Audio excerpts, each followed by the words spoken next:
Philippines and amazing people. Welcome to my vlog. So today is January 10, 2024.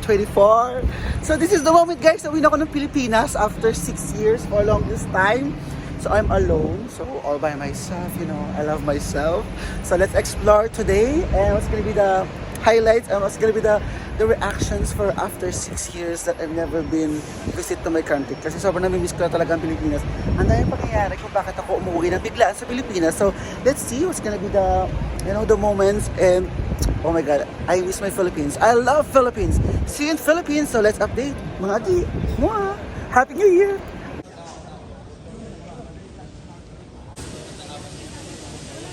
Check yung time na. Mag-hi ka galit nung lunggo ko, kabayan ko. Pila ka years wala puli? 5 years. 5 years wala ako puli. 5 years siya wala umuwi, guys. Yeah. Buti na nakita ko si Kuya may taga-picture at taga-video. So ayan guys, ready na mga kabayans to the Philippines. See you! Tapos ako mag-check in. Thanks God, kinakabahan talaga ako sa luggage ko kasi I think excess ako ng 2 kilo, so 48. So ayun, nagkila ako sa bahay, 48 ako. Dito na lang, buti na lang. Alam mo yun, kinakabahan talaga ako. Kasi nga, alam mo na minsan yung Philippine Airlines, medyo mahigpit, maarte. Alam mo na mga Philippines, diba? So, buti thanks God. So, I have my hand carry. So, kala mo punta ako sa London. See you guys.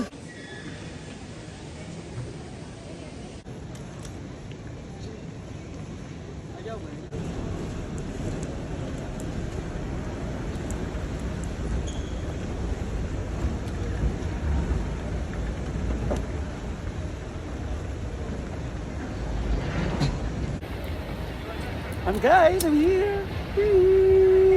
See you in Philippines. Ta-ta.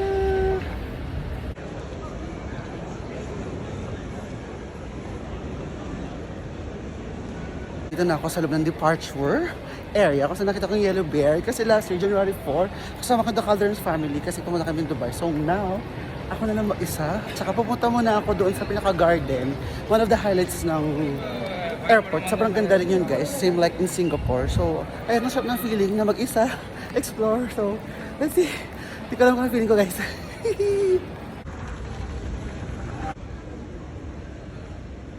Asa dulo yung garden.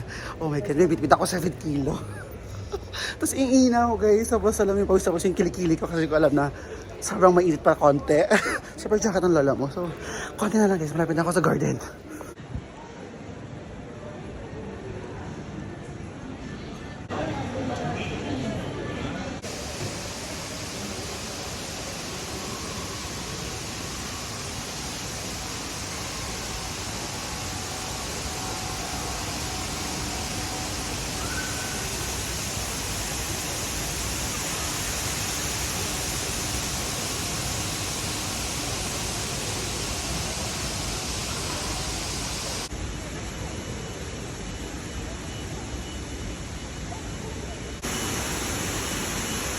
Thank you very much. Okay, so I'm gonna walk and then you're gonna walk also because thank you.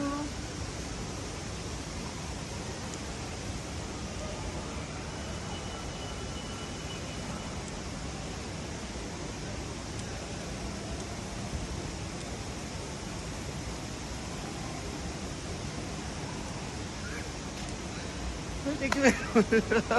Guys, ang amazing dito sa garden. Oh, as you can see, naka-refresh guys. So, ako lang mag-isa. May nautosan ako mag-reels. For the sake of the reels, guys. So, life is so very beautiful, guys. See?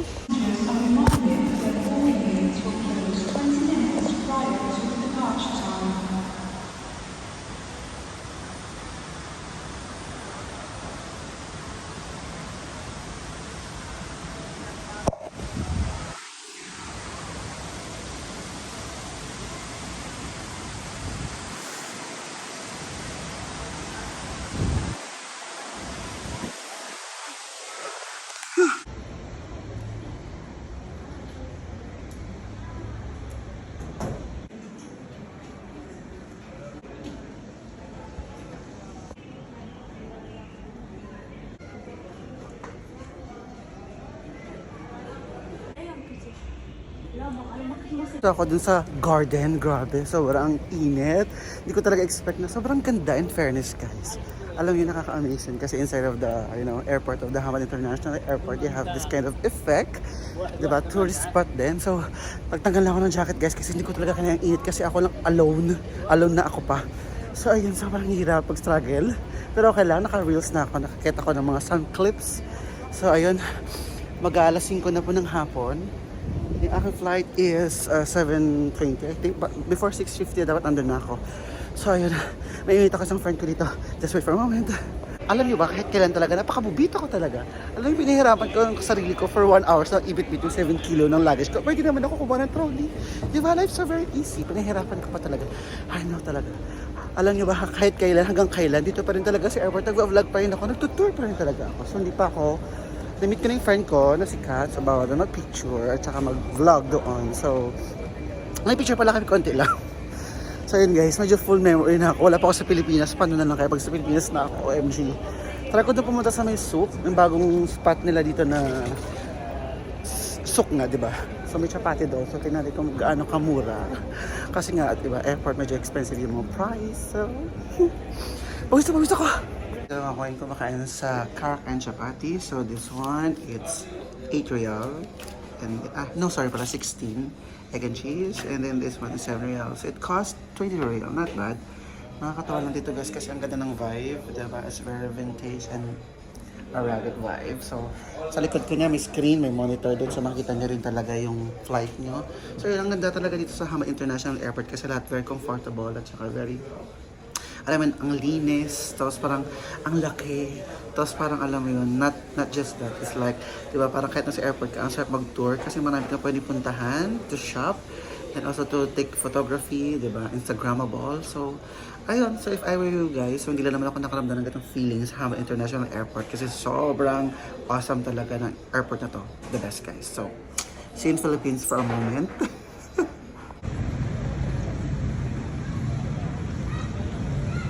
Libre masahe. Kasi my friends, libre masahe.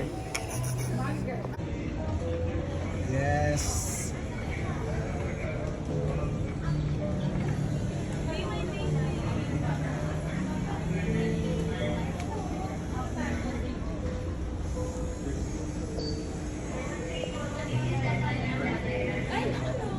Morning time. Welcome to Philippines Macabana. Boarding time! So, kita nyo naman guys, ang gano'ng kadami ang tao tonight. So, see you in Philippines!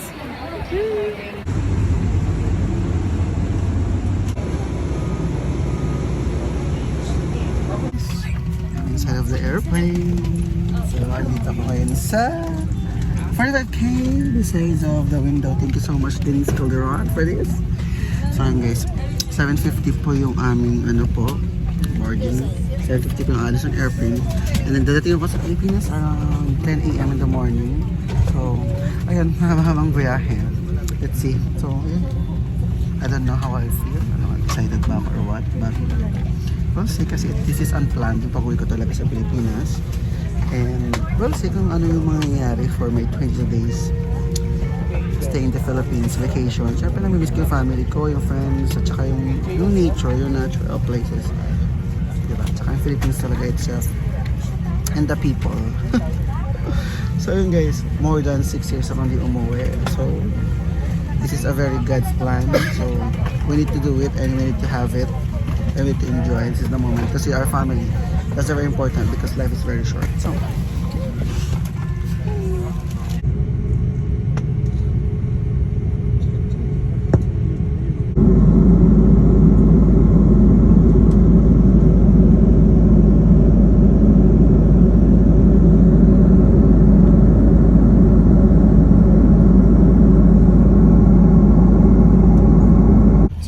welcome to Philippines.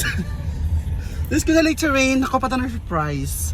So, dito na kami sa Grab, guys. So, low-bat ako. Wala akong update dun sa airplane. Tsaka pagdating ko dito, so ano ba? So, ano na ba? 11 o'clock na? 11:30 na rin, no? Grabe. Feels like Philippines. Philippines. Makita na kami boss Tito. Wala, nasa na yung may pakuha naman. my home, sweetie home, Mabuhay Pilipinas. Nandiyan ako sa Greenfield Homes. So ito po yung aming munting bahay ni Omar Aguilar. So Rain, Qatar to Doha. Ay, toto. Qatar to Philippines. So ito yung aming bahay guys. Wait, kasi wala yung susi. Wala si na mama dito. Ako dapat naman sa surprise pero ewan ko para sa lahat ng surprise. We'll see. Sarado pa. It's 12 o'clock in the afternoon na guys. So, I miss Philippines and the smell and the people and the boys. Itutur ko muna kayo sa pahardin ni Omar. So, sarado ngayon ang bahay. So, andito na tayo sa kanyang veranda. Kita nyo naman. Kapag ganyan si Omar, girl. O, ayan, nakita nyo naman ang kanyang flower. O, diba? So, dito ako dati bubooking. O, ayan, dito sa mga patagong pa-booking. So, andito, yung taas ng bahay ni Omar. Kita nyo naman, guys. Happy Forest. So, yun. Ayan lang, ang labas na bahay. So, yun, guys, itong kwarto nito, Omar. Hindi na ako dati umakyat. Tapos, ayun, nakakatuwa lang kasi nakakamiss. Here we go. At this moment, andito kami ngayon sa Imus kung saan galing kami dun sa isang friend ko na bigyan ko ng simple gift. So ito talagang reality ng life. Kita nyo naman guys, it's 10 o'clock in the evening na. So dito po ako naglalakad before. And yung sister ko. So how's the feeling in Philippines, girl? Pollution everywhere. After 6 years, nakakapanibago. Ang dami talagang changes. Alam nyo ba kaganina guys? Tell you a story. Ay, Diyos ko, parang hindi naman ako na-surprise. Parang hindi naman naging successful yung pag-uwi ko na surprise. Kasi, eto si Brenda kasi nga, palabas kami ng kanto, di sila dumating. And then, lumabas kami ni Ray sa kanto. Ayun, nakita na namin, nagkasalubong kami sa tricycle. So, parang wala nang surprise na ganap. Tsaka lobatin kasi talaga ako, guys. So, yung friends ko, nakita ko na. So, this is my first night in Philippines, in the Filipinas. This is the reality. It's the reality of life. So, medyo kahit wala pa akong borlogs kasi nag-adjust pang katawan ko, but still we need to enjoy and we need to make good memories. You know? Kasi after 4 days, after 2 days pala pumunta na ako ng probinsya sa Negros, sa mga Ilonggo, sa mga Guapa. So, wait lang guys kasi medyo, alam mo na, maingay talaga ang mga nangyayari. So, that's life.